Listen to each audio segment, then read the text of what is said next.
قرآن کریم میں بھی اللہ تبارک و تعالیٰ نے مدینہ منورہ کے تعلق سے ذکر فرمایا ہے۔ میں انشاءاللہ تبارک و تعالیٰ چند آیت کریمہ پیش کر دیتا ہوں اور بتاتا ہوں کہ قرآن کریم میں بھی مدینہ منورہ کا ذکر اللہ تبارک و تعالیٰ نے کیا فرمایا ہے۔ قرآن کریم کی آیت کریمہ اللہ تعالیٰ فرماتا ہے قُلْ رَبِّ أَدْخِلْنِي مُدْخَلَ صِدْقٍ وَأَخْرِجْنِي مُخْرَجَ صِدْقٍ وَاجْعَل لِّي مِن لَّدُنكَ سُلْطَانًا نَّصِيرًا۔ اس آیت کریمہ کے تعلق سے زید بن اسلم رضی اللہ عنہ فرماتے ہیں کہ مدخل صدق سے مراد مدینہ منورہ ہے اور مخرج صدق سے مراد مکہ المکرمہ ہے۔ یعنی آقا کریم صلی اللہ علیہ وسلم جس دیار سے نکل کر کے تشریف لے کر کے گئے اس کا بھی ذکر قرآن کریم میں ہے، اور جس دیار میں مصطفیٰ کریم صلی اللہ علیہ وسلم تشریف لے گئے اس کا بھی ذکر قرآن کریم میں۔ دوسری آیت کریمہ ہے قرآن کریم میں اللہ تعالیٰ فرماتا ہے لا اقسم بهذا البلد وانت حل بهذا البلد۔ اللہ تعالیٰ قسم یاد فرماتا ہے کہ محبوب میں قسم ہے اس شہر کی کہ جس شہر میں آپ تشریف فرما ہے۔ تو بزرگان دین فرماتے ہیں کہ اس آیت کریمہ میں مکہ المکرمہ کا بھی ذکر ہے اور مدینہ منورہ کا بھی ذکر ہے کہ جب تک آقا کریم صلی اللہ علیہ وسلم مکہ المکرمہ میں گئے تو مکہ المکرمہ کو فضیلت حاصل گئی۔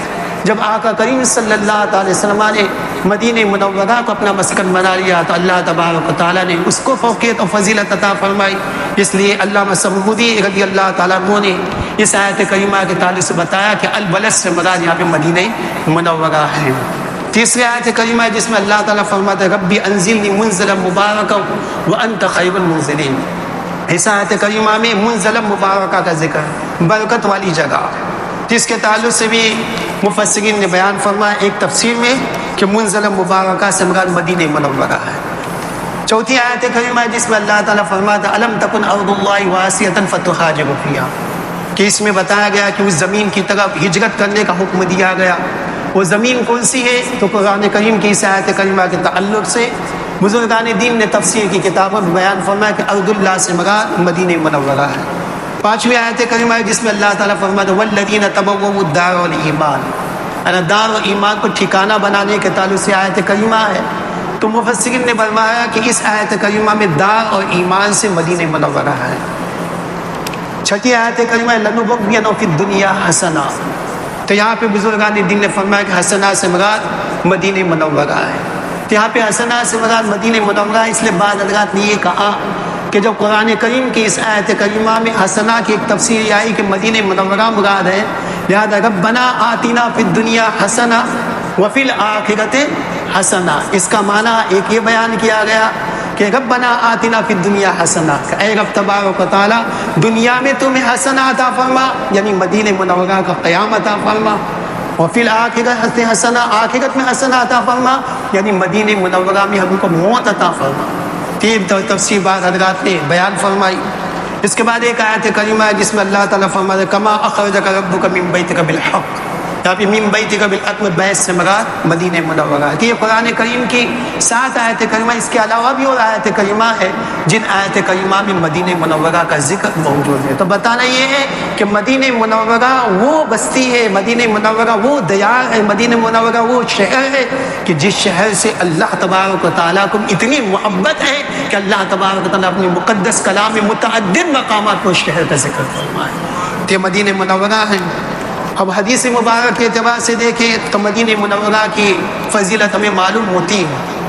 ام المؤمنین حضرت عائشہ صدیقہ رضی اللہ تعالیٰ عنہ سے روایت ہے، ام المؤمنین حضرت عائشہ صدیقہ رضی اللہ تعالیٰ عنہ سے روایت ہے کہ جب نبی کریم صلی اللہ علیہ وسلم کا ظاہر وصال ہو گیا، آقا کریم صلی اللہ علیہ وسلم دنیا سے تشریف لے گئے، تب اس بارے میں اختلاف ہوا کہ آقا کریم صلی اللہ علیہ وسلم کو کس جگہ دفن کیا جائے، مصطفیٰ کریم صلی اللہ علیہ وسلم کی تدفین کہاں پہ عمل میں لائی جائے۔ جس کے تعلق سے صحابہ میں آپس میں اختلاف ہوا تو فرماتے ہیں کہ مولا کائنات شیر خدا حضرت سیدنا علی مرتضیٰ کرم اللہ تعالیٰ وجہ کریم موجود تھے، تو مولا کائنات رضی اللہ تعالیٰ عنہ نے اس وقت یہ فرمایا کہ لیس فی الارض بقعۃ اکرم علی اللہ من بقعۃ قبض نفس نبی صلی اللہ تعالیٰ علیہ وسلم، کہ مولا کائنات رضی اللہ تعالیٰ نے فرمایا کہ زمین میں کا کوئی بھی حصہ اس سے زیادہ اچھا ہو ہی نہیں سکتا کہ جس حصے کو اللہ تبارک و تعالیٰ نے مصطفیٰ کریم صلی اللہ علیہ وسلم کی روح مبارک کو نکالنے کے لیے منتخب فرمایا۔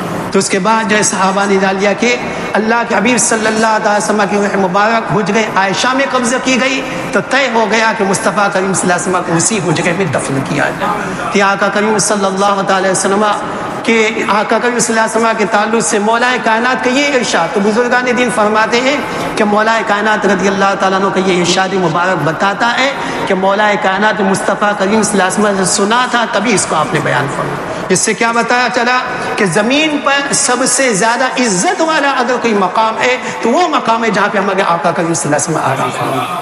اس کے بعد دوسری حدیث شریف ہے جو حضرت سیدنا صدیق اکبر رضی اللہ تعالیٰ عنہ سے روایت ہے. صدیق اکبر رضی اللہ عنہ فرماتے کہ میں نے مصطفیٰ جان رحمت صلی اللہ علیہ وسلم سے سنا.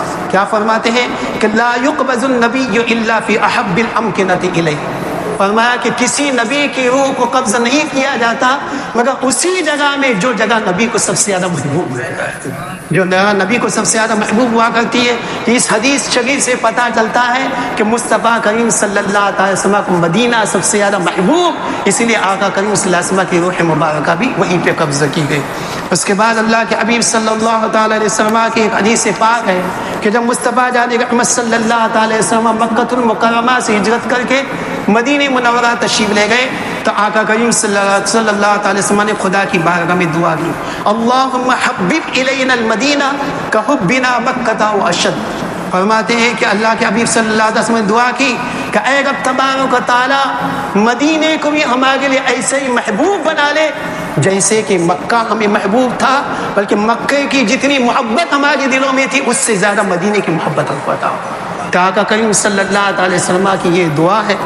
اللہ کے حبیب صلی اللہ علیہ وسلم کا ایک ارشاد مبارک یہ بھی ہے کہ ما علی الارض بقعۃ احب الی من ان یکون قبری بها. آقا کریم صلی اللہ علیہ وسلم کا ارشاد مبارک ہے کہ زمین پر کوئی بھی حصہ، زمین کا کوئی بھی حصہ مجھے اتنا زیادہ محبوب نہیں ہے جتنا وہ حصہ محبوب ہے جہاں پہ میری قبر مبارک ہو.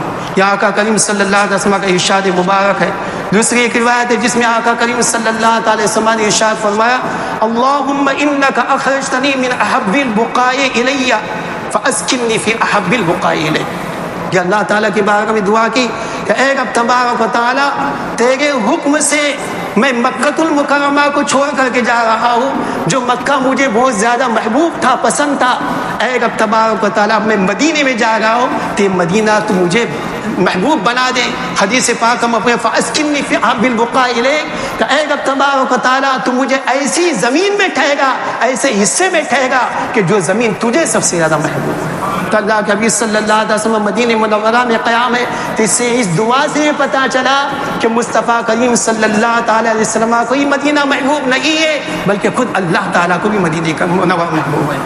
دوسری حدیث شریف ہے جس میں اللہ کے حبیب صلی اللہ تعالی وسلم نے اس چیز کا ذکر فرمایا کہ ایک وقت ایسا آئے گا کہ لوگ اپنے معاش کے لیے اور اپنی رزق کو تلاش کرنے کے لیے مدینہ منورہ کو چھوڑ کر دوسری علاقوں میں جائیں گے. کوئی مصر چلا جائے گا، کوئی یمن چلا جائے گا، کوئی دوسری جگہ چلا جائے گا، کوئی شام چلا جائے گا.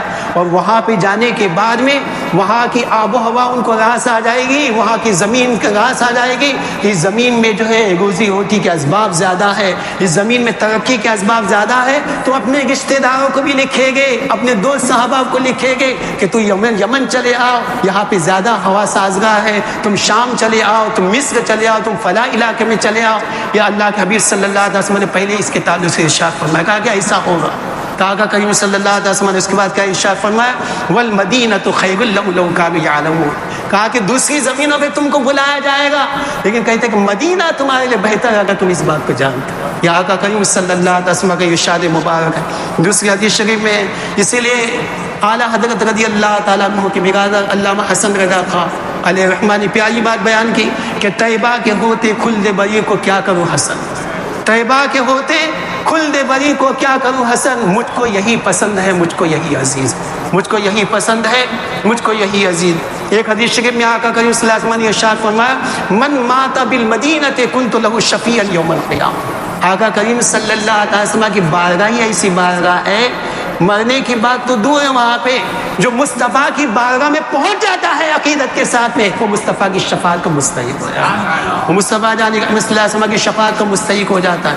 لیکن آقا کریم صلی اللہ علیہ وسلم نے ارشاد فرمایا من مات بالمدینہ کنت لہ شفیعا یوم القیامہ، کہ جسے مدینے میں موت آ جائے تو کل قیامت کے دن میں اس کی شفاعت کروں۔ یہ آقا کریم صلی اللہ علیہ وسلم کا ارشاد ہے۔ فرماتے ہیں علامہ حسن رضا علیہ رحمہ، خاک مدینہ پر مجھے اللہ موت دے، خاک مدینہ پر مجھے اللہ موت دے، وہ مردہ دل ہے جس کو نہ ہو زندگی عظیم۔ یعنی بتانا چاہتے ہیں کہ مدینے میں جو مرتا ہے وہ حقیقت میں مرتا نہیں ہے، بلکہ مر کر کے اللہ تعالیٰ اس کو ایک عظیم زندگی عطا فرمائے۔ تو کہتے ہیں مدینے کی موت موت نہیں ہے، مدینے کی موت حقیقت میں زندگی ہے۔ تو فرماتے ہیں کہ خاک مدینہ پر مجھے اللہ موت دے، وہ مردہ دل ہے جس کو نہ ہو زندگی عظیم۔ ایک حدیث شریف ہے جس میں آقا کریم صلی اللہ علیہ وسلم ارشاد فرماتے من استطاع منکم ان یموت فی المدینہ فلیمت بها اننی اشفع لمن یموت بها۔